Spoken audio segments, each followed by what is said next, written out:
Things are about to get real crazy with P. Diddy's trial. Okay, it's finally starting. So Piers Morgan invites Ray J on to his show. And it seems like Piers Morgan and Ray J are both saying that P. Diddy should be free from some of the charges that he's facing and that he may get out of jail. And that the trial is pointless. Okay. These are all things that Ray J says, and Piers Morgan appears to be agreeing with him full-heartedly, wholeheartedly. And I expect this from Ray J, but I did not expect this from Piers Morgan. I want to show you guys this video. I thought this was extremely crazy. But not only this, I want to show you guys a video of P. Diddy's assistant on live TV breaking down about some of the things that P. Diddy made him do. And when y'all see this, I have no doubt that P. Diddy is going to face time, okay? Real time. But before we hop into this video, do me a quick favor. Hit that like button for the YouTube algorithm so that this video can reach more people like yourself. I truly appreciate you guys. Let's go ahead and hop in. A lot of people have been waiting to hear what you have to say since this trial commenced. So let me just start by asking you that very question. It's been running now for several weeks. What is your view of how this case is going? Real quick, I don't think anyone really wanted to hear Ray J's opinion on this case, if I'm being honest. I know I didn't. His name didn't even pop up in my head. So for him to get on here and talk about the case, it was a shock to me. But let's continue on. I think it's kind of becoming a circus. And with all the allegations and now with everybody explaining like what's happening in the bedroom, I mean, every day it just sounds crazier and crazier and freakier and weirder, right? And I'm like trying to understand, with all this being said, like with Kid Cudi going on and saying everything that happened, but then ended up saying, Cassie played both of us. You know, it's like, where are we trying to go? Are we just trying to like tell all of these crazy stories and then that equals out to sex trafficking? I mean, it's starting to become outrageous. It's a RICO case. It's really only Diddy and maybe one other person. Like, I'm just starting to feel uncomfortable and I'm starting to feel weird about this whole thing. Well, it was certainly interesting last week when I interviewed this guy who had the pseudonym The Punisher, who was hired, and it was Cassie Ventura. Right, so it was a sort of very interesting interview because Cassie Ventura did all the negotiating, did all the payments, and did all the texting to him. Diddy would sit in the corner of a hotel room naked, and he would watch, with her apparent full consent, this guy come in and have sex with her. And it happened maybe a dozen times over a 2.5-year period. Now, none of that says to me that that is a serious crime. If she is the one that is organizing it all. Now, she is arguing it was coercion and so on. You know all these people very well. You know Cassie Ventura. You know Diddy well. When you saw that interview, maybe you saw the one that I did, but when you saw that guy talk, what was your takeaway from that? I was just thinking, like, what year are we in? Like, it feels like we're in this vortex of like this dominatrix story about all of these different characters that are coming out and the names and the nicknames. And I mean, it's intense. I think that it's entertaining for sure. And it's definitely press worthy. But at the end of it all, it's like, this is what Diddy is being charged for. And this is what he possibly might serve a lot of jail time for. I don't understand it. And I really want to know where this is all gonna go and where does this lead? Because again, it's weird, it's freaky, like the whole oral thing with the 19 guys and the blisters. I mean, it feels like they're just trying to paint these pictures of Diddy. And I was around Diddy all the way pretty much up until the arrest. And all I got from that when I hung out with Diddy, and this is word to my mom and kids, he's always inspired me to be great. When I left, I felt like I could do more for my business. I felt like I had more power because I wanted to be more vocal in running my companies and call my wife if we were getting into it and send her flowers. I mean, these are all the things he was instilling to me and all of the young guys around that were inspired and you know, look at him as a mentor. So now these private things that happen when we were around and never even got a chance to see this kind of crazy stuff, it just sounds like this was a private, personal thing that was happening, and now it's starting to become it's diabolical. I mean, if that's the right word, it's chilling and it's scary for a lot of people out there in this business like us who are trying to walk the right path and connect with the right people when there's things that you do when you make bad mistakes. But this is like an overflow of just complete negativity. Okay, real quick. So let's not make no mistake. P. Diddy is obviously a great businessman. He is. He built an empire. Now, yes, he built that empire by, stepping on a lot of people, but he still built a huge record label. You know what I'm saying? And so I'm not taking any of that away from him. But you can definitely be a great businessman and a monster at the same time. And that is exactly what he is. Now, there are a lot of, there's a lot of gray area within this case because Cassie did have some part into what went on, but the abuse that she took, it was a lot of abuse. It was a lot of coercion. Not only that, P. Diddy getting his assistants involved in this, his assistants having to supply drugs for P. Diddy. That is part of the RICO case. Not only that, the workers witnessing the abuse that P. Diddy did. Like one of them spoke up and said he witnessed the abuse and it made him, he wasn't able to perform. And so there are some charges that are absolutely going to stick. P. Diddy definitely brought his business into criminal activity, which is how a RICO charge gets put on. And so he's going to face time for some of that stuff that he did. Not to mention, like I said, I'm going to show y'all his personal assistant and what he revealed to 60 Minutes America, and that is just crazy. Okay, crazy what Diddy made him do. But let's continue on. Sounds to me, unless I'm wrong, and correct me if I'm wrong, but you think that there's been a massive overreach here. This is personal behavior between Diddy and Cassie Ventura that we've seen so far, that it doesn't cross the line from where you sit into serious crime under the RICO law, which of course was intended for mafia members and so on. Do you think that's what we're witnessing here with this case, that this was consensual? It may be freaky, it may be sexually deviant, it may be all these things, but it was apparently consensual behavior and not a crime. I agree. And there's things that we saw in these videos they were disturbing, and that's not okay, right? But looking at the crimes that he's being charged for, this is where it starts to go overboard. And it's like whoever was mad at the top was really mad. And I think we're here now, and I think it's a flex. Because, like, what are they trying to get out of this in this court case? Does everybody that's talking about these stories, do they want to see Puffy rot in jail? Is that what we're here for? Because I just think that that's unfair, and just knowing everybody, it just could have been done a different way. And now it's starting to worry me. And I honestly think that Diddy will get out. And I think that there's nothing here, right? I think they made their point, whatever they were trying to make. Your point is made. Now let Diddy out. Free Diddy. Wow, you think he's going to walk?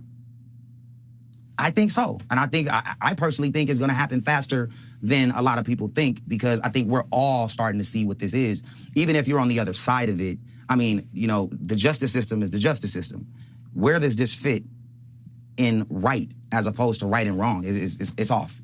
And I don't like it. Here's my Okay, so before Piers Morgan says what he's about to say, to me, it seems like Piers Morgan has crafted his questions in a way that brings light to P. Diddy. And I may be wrong, but that kind of makes me question whether or not Piers Morgan, has some things that he may want to hide about him and P. Diddy. And he's about to say that he was around P. Diddy a little bit. We know Ray J was around P. Diddy a lot. We know Ray J been to a lot of P. Diddy parties. We absolutely know there could be something that Ray J may want to be hidden. But Ray J said he's never seen any of the freak offs. I don't know if that's true or not, but he's been to a lot of parties. But listen to how Piers Morgan is just crafting these questions. It just seems odd to me, especially coming from Piers Morgan. It seems odd. All right, let's continue on. My problem, and I want to be vocal about it. Right, so I've met Diddy a couple of times at social functions many years ago, and he was perfectly polite and nice to me. We had a perfectly civilized conversation. One was an Oscars party, one was an event in London. I have to say, when I watched the video that was leaked of him attacking Cassie Ventura in that hotel corridor, I did think then, well, you're not the person I thought I knew from everything I'd read and heard. You're a very violent person capable of beating up a woman. That is despicable. And if you're capable of that, and that's just what we saw on a CCTV bit of footage by chance, then what else are you capable of? What do you say to people like me who looked at that and go, well, this guy is a vicious, nasty piece of work? Listen, I was very hurt when I saw the video. I mean, I couldn't believe it. I was very disappointed, and I still am. And my heart goes out to Cassie for me just watching that. Right? It's not okay, and there's nothing about that was okay. And I can't say but after that, because that's just what that is. And I feel the same way you feel. But on the top of what we're doing now, and even with the tape being altered, I heard, and they're not gonna be able to use it probably in court because it was altered before it was put out, that puts a spin on it. It doesn't put the spin on what he did. But the altered tape, that as opposed to sex trafficking and a RICO, and now it's in this mafia setting, it just doesn't, they don't go together. If he was charged for something else that maybe had fit what we saw, we all kind of would understand what's going on. But the charges and what's being done, it's not okay. Okay, so Gene Deal, P. Diddy's ex-bodyguard, seems to be singing a completely different tune about P. Diddy's case. He believes that P. Diddy is not only going to go down for a lot of the things that he's being charged for, but it's going to be a great, great fall. This is what he believes. Okay, let's check this out real quick. Gene Deal, happy to have you back, my man. Week 2, Diddy trial. I heard you was up there, yo. Yeah, I went to the court. You know, I had to see for myself, brother. You know, it's an old cliche, a quote that used to say, you know, you always got to treat people good, because the same people you see going up the ladder will be the same people you'll see when you're coming down the ladder. And for me, being as petty I could be sometimes, I wanted to just see his face. I wanted to see him in that circumstance, in that situation. I've seen it before with the Sean and the Wolf trial with them when Sean got locked up. But I knew he wasn't going to jail then because they had set it up, you know, for Sean to take the fall. You know what I mean? So, but this particular thing, it's all him. Everything that he always done to people, got away with it, it just came back and it's hitting him in a crazy way to see him right there. The government is about to take everything. People don't understand the RICO, and they don't understand the racketeering and the criminal enterprise, all that's set up to take everything that he's gained, everything that he owns. So what they're doing is now they're putting it together, the racketeering part of it, because now they're using Comb Global and Bad Boy Entertainment. They saying that's one and the same. You know what I'm saying? And when they do that, bruh, and they find that that's racketeering, that he used people in his company, you know, to do all these sexual acts, deeds and stuff like that, paying the and everything like that. And they proved that, which they doing a hell of a job, a great job in proving that. I had to see, bro. I didn't want nobody to tell me. I didn't want to get it from no YouTuber. I didn't want to get it from no news. I wanted to be right there to hear the testimony of some of those people that was there. So how was it? Take me through it. Well, the prosecution did a great job. It was certain people like, you see, I think her name Dawn, you know what I'm saying? She was in Danny Kane. She didn't do so well, but she didn't do bad, because what happened is there's this, and this is what people don't understand. She set an atmosphere of fear. And then people were saying this, bro. Oh, she went back once. She went back twice. She went back 8 times. She went back 20-some times to him. How could she be scared of him? No disrespect to Dawn for making this analogy. You got people that kick their dogs. You got people that beat their dogs. What do their dog do the next day? Come back and lick their hand. Because that person feeds them. That person is what gives them a house over their head, a roof over their head. That person's the one who put water in their bowl, food in their bowl. See, what people don't understand about Puff is this, is that he held the entertainment grip, especially for the people who was his former artists, in a chokehold. If you didn't do what he say do, if he didn't like you, you would never ever work for Bad Boy or anybody in the entertainment business again. That's a great point right there. That's a great point. P. Diddy controlled a lot of people's paychecks and their livelihood. And so you just walk away that would be the best scenario. But we've seen it time and time again, even in our own lives. Sometimes we work jobs that we hate, but it pays the bills. They could have been like, man, I want to leave. I'm tired of this. I'm tired of being used. But what am I going to do? Where am I going to go? P. Diddy controls the music industry. That's a great point. Dang. He did it to Kirk Burrows. You understand? He did it to Wendy Williams. He did it to a lot of people, bruh. So now her going back is just wanted to get food on her table, keep a roof over her head. Because nobody was probably telling her, yo, I can't work with you. I can't deal with you unless Puff say so. I'm not gonna work with you. I'm not gonna do anything because they didn't want to make him mad because he had enough power in the business to stop her. Okay, so let me show you this real quick about P. Diddy's personal assistant. He did an interview with 60 Minutes Australia, I want to say. And what he's about to say is crazy. Hopefully I don't get demonetized for this part because 60 Minutes is a big business. And so they probably want to monetize all their stuff and they don't want us taking it and using it. But look, I want to show this to y'all. So hopefully they'll let us see it. Check this out real quick. Did Diddy constantly test your loyalty? Absolutely. Was there a moment that test for loyalty went too far?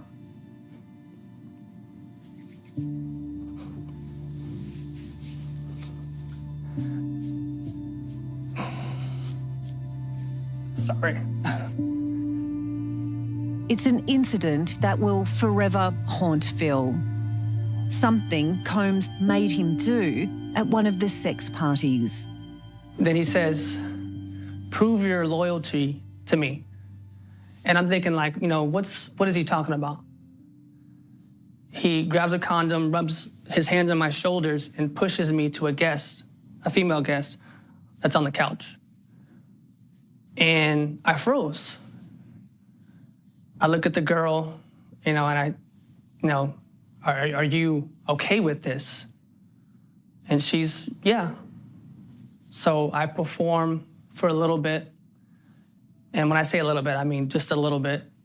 And as soon as I kind of know that he's not looking or he's not around and he's not in my peripheral, I quickly just pull up my pants and get out of there and run downstairs and take off. I felt powerless. I felt like I couldn't tell him no. Look, I understand, like I said before, that Cassie has some role into things that went on.